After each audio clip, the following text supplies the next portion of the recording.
Between Keyshawn Davis and Teofimo Lopez Sr.,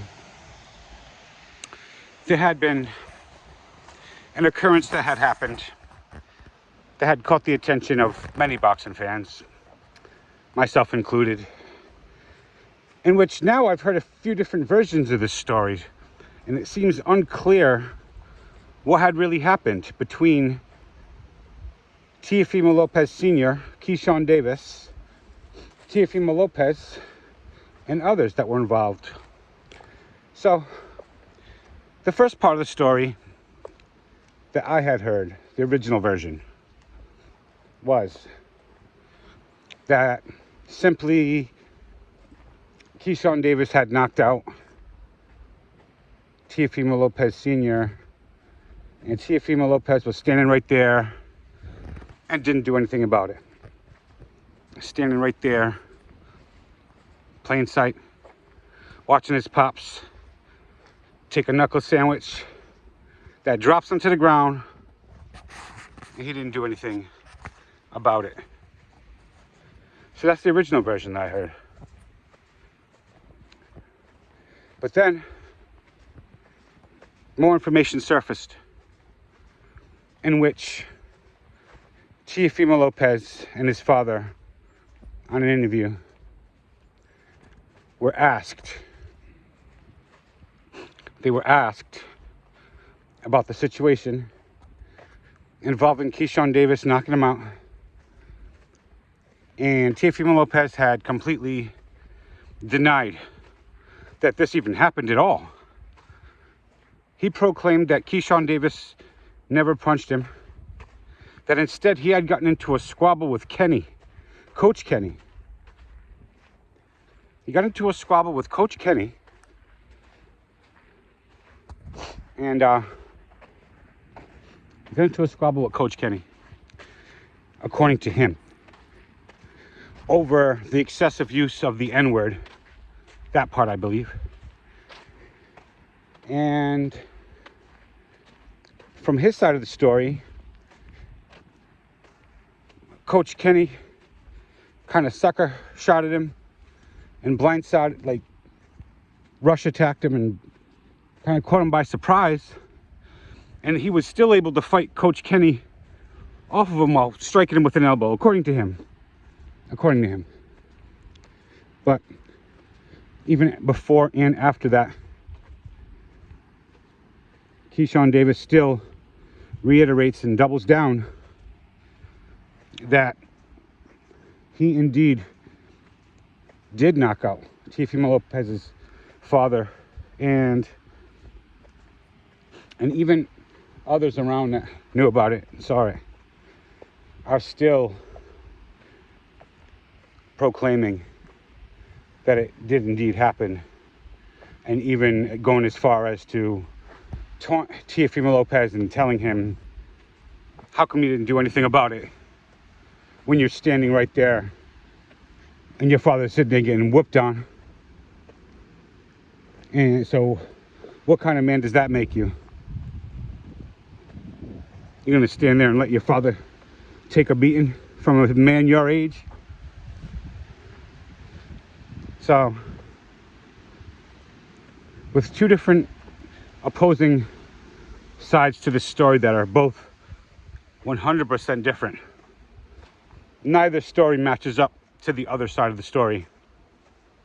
So with these two opposing pieces of information coming from either side of this situation, one coming from Keyshawn Davis's side and with Shakur Stevenson and all them guys who were either a part of it or know for a fact about it. And then there's the other side of the story in which it's coming from the Lopezes. So with all this bits of information coming together, what do y'all think about it? What do you at home who are viewing this right now think about this? Do you think maybe Teofimo Lopez, from his side of the story, maybe he was dropping the N-bomb, and then maybe what happened from the other side with Keyshawn Davis's side, maybe that happened as well? where he did knock out Teofimo Lopez Sr. What do y'all think about this?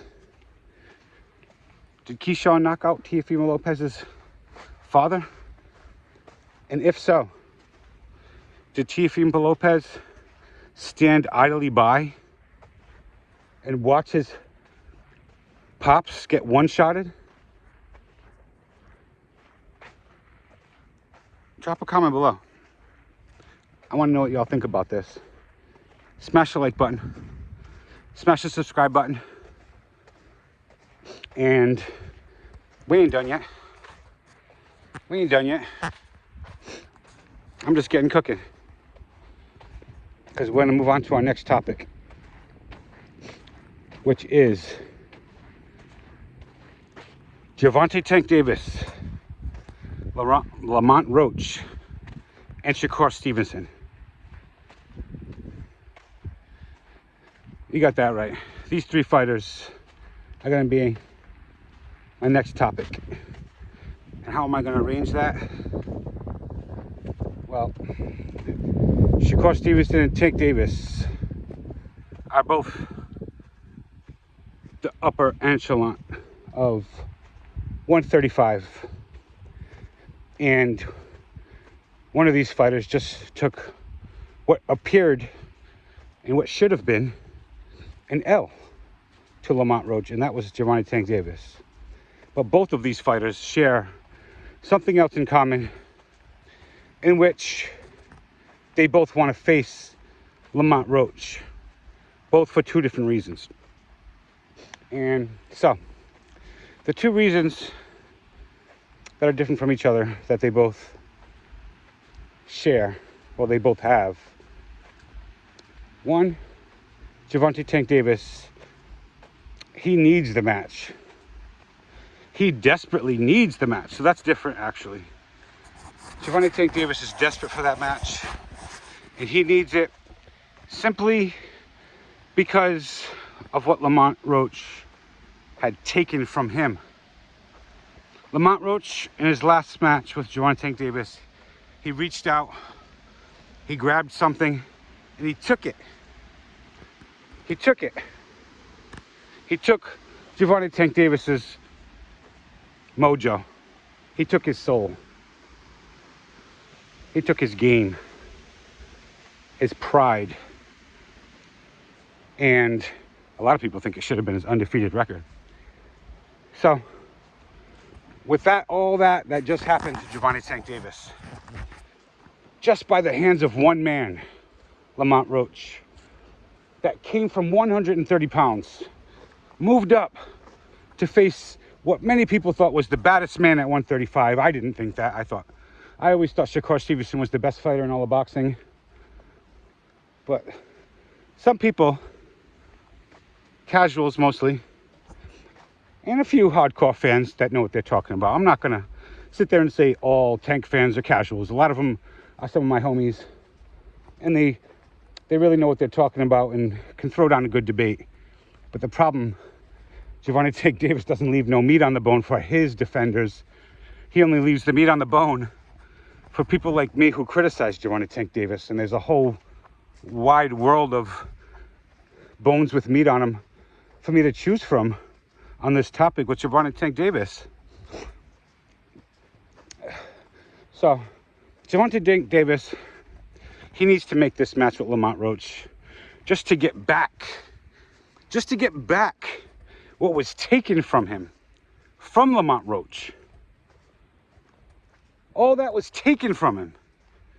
And he needs to go out there and forcefully get it back. That's how things work. Sometimes they try to act like it doesn't, but that is how things works. So he got to go out there and take it by force. Where on the other side of things, you got Shakur Stevenson, the most skilled, the best fighter in boxing, the guy who can defeat all these guys. You can stack him up against anybody you want. You can put him against anybody at 130. He absolutely obliterates everyone from 130. destroys him from 130. Put him against 135, boom. Gets the W from all of them dudes. And Shakur Stevenson, he can even beat the dudes at 140. So this dude's he's just a brilliant fighter. So, on that side of things, you got Shakur Stevenson who wants to fight Lamont Roach as well. Right? So, Shakur Stevenson, if he fights Lamont Roach, and Lamont Roach is cool with Shakur Stevenson. He used to be his sparring partner that got Shakur Stevenson ready to fight Oscar Valdez. And Gervonta Tank Davis, he hasn't been known for making the toughest fights. So after he just had a tough fight with this same guy,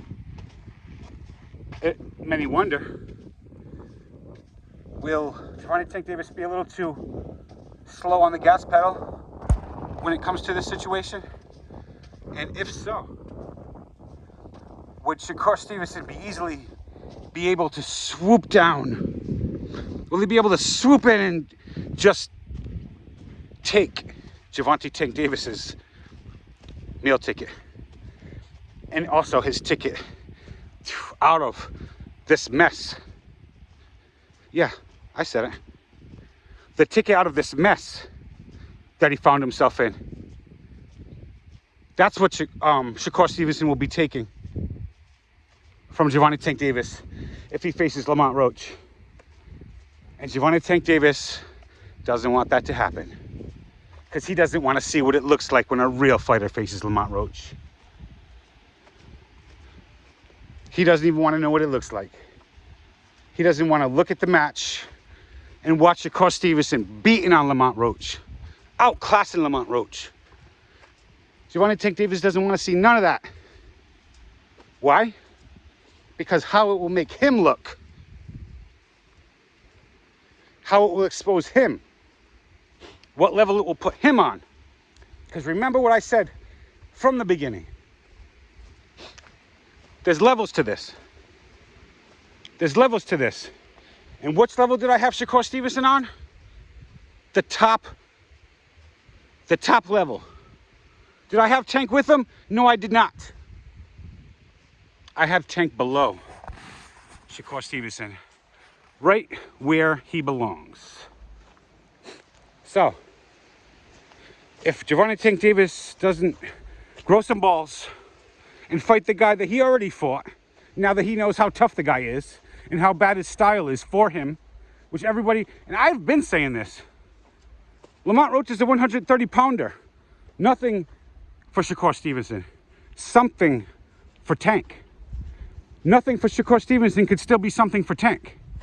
Why? Because he's not as good. Gervonta Tank Davis simply not as good as Shakur Stevenson. Which isn't no slight, because he's the best. Shakur Stevenson's the best fighter in all of boxing.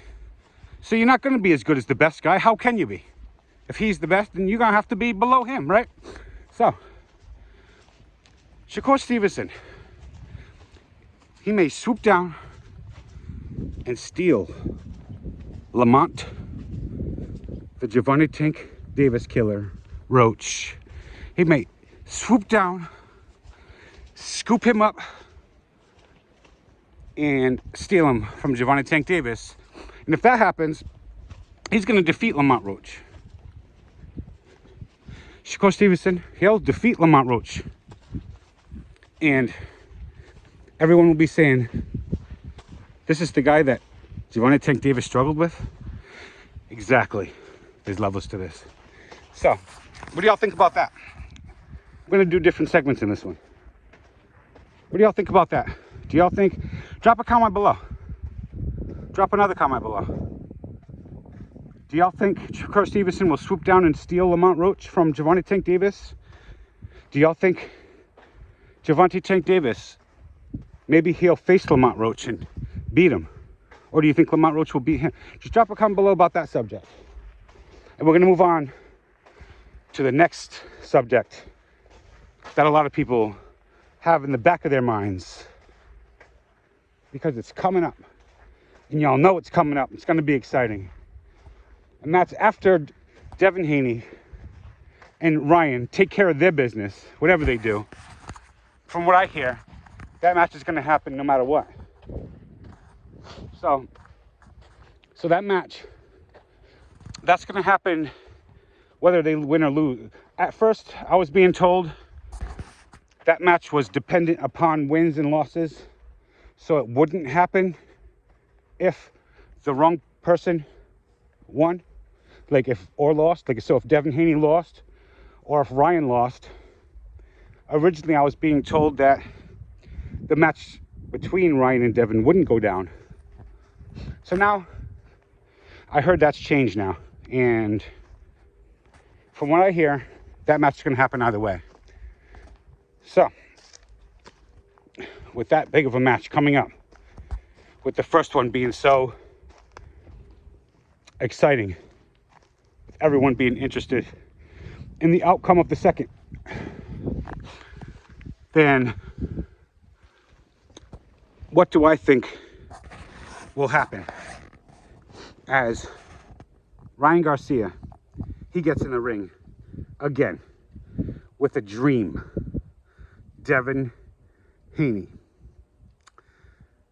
So, the first match, Ryan Garcia, he wasn't able to test positive, to test clean. I mean, no, he tested positive, just not clean. So he couldn't even produce a clean test. And as far as performance-wise, it wasn't all that. Ryan's performance wasn't all that. Devin Haney's performance wasn't all that. They were both good, though. They were both good. And with Ryan Garcia knocking Devin Haney down and getting 8-10 rounds is what was able to push him ahead on the scorecards. And without that, Devin Haney, in between those knockdowns, Devin Haney, he was doing really good. And he was actually winning rounds, which a lot of people don't realize that. Because when you look at the highlights of that match, it's very deceptive in a way, which is very positive for Ryan Garcia. And it paints Ryan Garcia in a light that's not necessarily true, and Devin Haney in a light that's not necessarily true unless you watch the whole match. When you watch the whole match, and you could see Devin Haney was winning rounds even after getting bashed, which is impressive to me. So he was winning rounds. He was getting up. Should he have had better defense and blocked those punches? Yes. I mean, even though Ryan Garcia throws probably the fastest punch in all of boxing, I can tell. You should know that from my name, Mr. Lightning. I know hand speed. And Ryan Garcia throws the #1 fastest punch in all of boxing. Shakur Stevenson throws a really fast punch as well. And so Devin Haney, he fought really well after getting bashed with a super hard, that's another thing, Ryan Garcia's left hook, when it lands flush like that, it has a lot of power to it. So with Devin Haney being able to get up like that every single time, so every single time he was knocked down, he was able to get back up. And he was able to win rounds in between that. So that tells you right there that if this match happens again, which it is, when this match happens again, that if Ryan Garcia, to be able to win this match, will be incredibly dependent on how the first match went down by landing a huge left hook. Doesn't have to be a left hook, but Ryan Garcia, he knows what he has to do to win that match. He has to be able to hit Devin Haney really hard to be able to knock him down. He needs 8-10 rounds, in other words. Ryan Garcia needs 8-10 rounds to win this match. And without it, Ryan Garcia, he's not going to be able to win that match unless something different happens with Devin Haney, which the only difference that I could see that's about to happen with Devin Haney is that Devin Haney's going to be even better. Devin Haney, he's going to come out even better, stronger, better defense.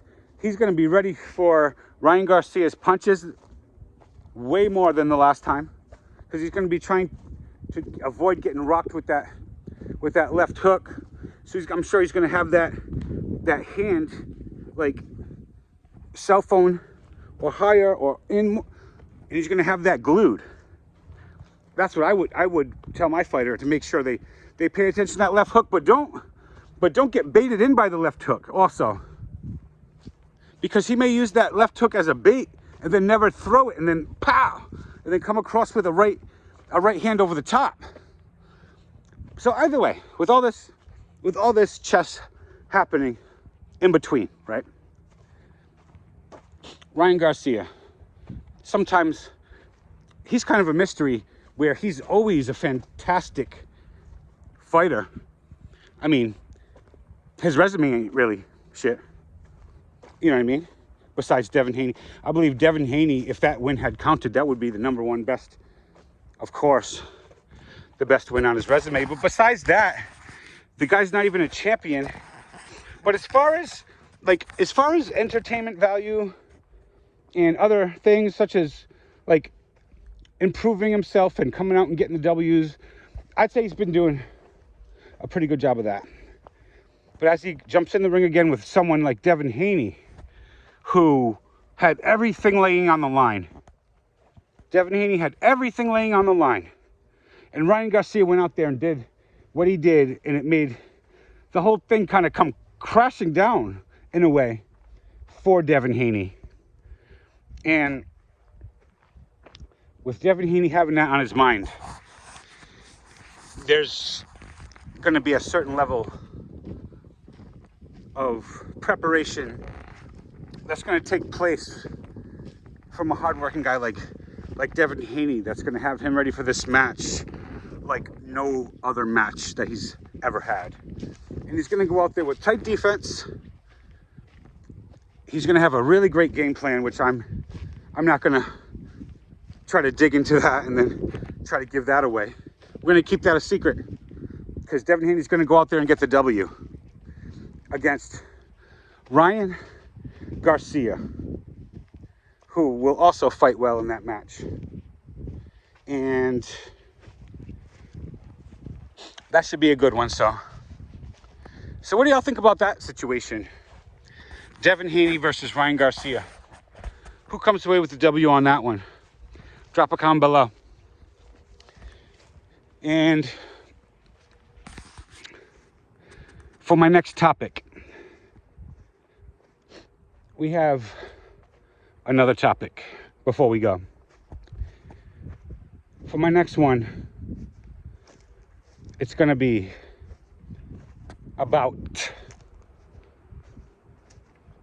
a fighter that goes by the name of none other than Shakur Stevenson.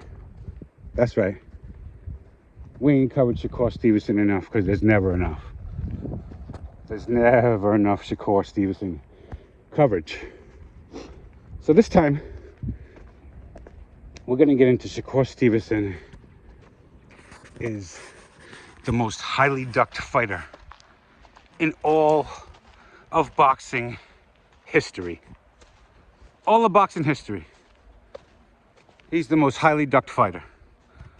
So along with being the best fighter of this time, I'll go that far. I'm not going to say he's the best fighter in history yet, because his career's not over yet. But he has the potential to do that as well. And these two subjects goes hand in hand, because usually, right, when you're the best fighter, then also that could also mean that you're the most ducked fighter in all of boxing. Why? Why, Mr. Lightning? Why? Those two things don't mean the same, Mr. Lightning. Well, they correlate with each other. There's a reason that those two things tie. They tie together because When you're the best fighter, in my opinion, that means you're the fighter who has the best chance to win on any given day versus any given fighter. You're the best. You're going to win. That's how I look at it. So when these other guys, when they see a fighter like Shakur Stevenson, and they realize that Shakur Stevenson is better than them, then that's why they don't want to get inside the ring with them and be outclassed and lose or anything like that, have a blemish on their record. It's because Shakur Stevenson is like such a sure thing. Such a sure thing. Such a sure thing. This is Shakur Stevenson. Shakur Sure Thing Stevenson. Oh, I like that. Yo, Shakur, let me know if you like that. I just created that nickname right now. Shakur Sure Thing Stevenson. This dude is sure to beat you. That's why they're ducking him. He's gonna 100%. They just know. Do you know when you're just the best and you know you're gonna win? When you're playing basketball with a bunch of little kids or something and you just know. One of them's kind of nice, but they can't beat you. That's Shakur Stevenson. He's just a guaranteed W, a walking W. And never before in the sport of boxing, there's been fighters who have been ducked. There's been plenty of fighters who have been ducked. But never before on this magnitude has a fighter been ducked by this many fighters. This many fighters, and they tried to write a free pass for them. A lot of them tried to get a free pass for ducking Shakur Stevenson. Over and over and over, a fighter pulls out. Another one pulls out. A fighter moves up in weight. Another one moves up in weight. Another one comes up with a reason. And then you got the second best fighter in the weight class saying that he'll never fight Shakur Stevenson. And it's just a big giant duck fest when it comes to Shakur Stevenson. You know what I mean? It's just like saying, which difficulty do you want to play your video game on? You want to go straight to like hard, or you want to play on easy and feel like you're really good at the video game? And most people set that thing to the lowest difficulty. So not fighting Shakur Stevenson would be the equivalent of not wanting to turn that thing all the way up. If you're playing Chess Master and you turn it all the way up, try this sometime. Download Chess Master, right? Turn the difficulty level all the way up. You can take back your moves if you want to. You can go back one move. Like, you can make your move, and then you could take it back if you want to and try again. And I promise you will not be able to beat the most difficult setting. You won't be able to do it. Anybody who's watching this right now won't be able to do it. And I say that as an example as of why Shakur Stevenson's being ducked like this. Because it's the same situation where they don't want to put the difficulty up max level like that. They don't want to put it all the way up and risk their chances, which is 0, which they don't like. They don't want to do that and then lose to Shakur Stevenson. Same deal. So you got one fighter after another from 130 pounds ducking him. Then he gets to 135. He can't get an opponent to step inside the ring with him. So now, I'm not going to go through the reason I'm not going through the names is because I'm sure not all of you, but most of you already know who these guys are. All you got to do is just think of a few. Like, think of the people that's around 135 pounds. The most famous being Gervonta Tank Davis, who doesn't want any type of smoke. Doesn't want no smoke. Gervonta Tank Davis, he doesn't want any kind of smoke with Shakur Stevenson. And he's just one of many. That's why I'm not going to go through the whole list. There's so many. And Ryan Garcia, I'll bring up Ryan Garcia in this situation. Because Ryan Garcia, he'd been ducking Shakur Stevenson ever since he fought him in the amateurs. And guess who won that? Mr. Lightning will tell you. Shakur Stevenson beat the brakes off of Ryan Garcia in the amateurs. Just food for thought. We don't put everything, we don't invest everything into like what happened in the amateurs. But I still like to keep track of it. Things were different back then in the amateurs, so it's not going to, everything from there is not going to equate directly over into the pros. But still cool to take a look at it. So Shakur Stevenson, he already done that. Been there, done it. Beat the brakes off Ryan. So he beat up Ryan in the amateurs. And it seemed like for a while, the way Ryan Garcia was responding to comments about Shakur Stevenson, it seemed that he didn't really want to fight Shakur Stevenson based on the level of difficulty. He was even saying it, that it's pointless fighting Shakur Stevenson because he's so good. He was basically saying that.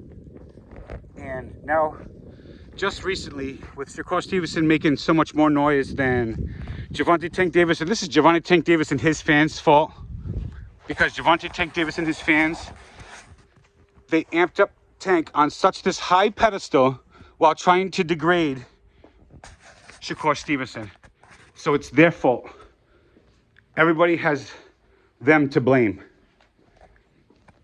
And they put him on such a high pedestal that when he fell, he landed from such a high position that he got hurt. So that's why when Shakur Stevenson, when he just got the stoppage over Josh Padley, who was a ranked fighter, by the way, which everyone keeps trying to downgrade, that fight had resonated so well with the public because of how highly Shakur Stevenson was criticized by these same fans who their fighters had then gone out and all of them went 12. There wasn't one guy who didn't go 12 afterwards. So they all went 12 after criticizing Shakur Stevenson. And then Shakur Stevenson goes out there and he's the one who gets the stoppage. And what's Tank do? He goes out there and goes 12 after Shakur gets the stoppage. You can't make this stuff up. You can't make this stuff up. So with all that going on, Ryan Garcia, he had seen Shakur Stevenson's hype growing. He keeps an eye on that because that's how his money works. He gets his money that way. So he keeps his eye on that, and he can see Shakur Stevenson, he's gaining a whole lot of buzz right now. Shakur Stevenson, just like I always predicted, Shakur Stevenson's going whew, all the way up to the top. So now with this going on, I had just seen a recent interview with Ryan Garcia stating that Shakur Stevenson is one of the people he does want to fight now. So kudos to Ryan if he makes that match happen amongst this field of ducks. So what do y'all think about this? Shakur Stevenson, the most highly ducked fighter in all of boxing history. Drop a comment below. Thank y'all for watching. Everybody smash the like button. Smash the subscribe button. And drop a comment below.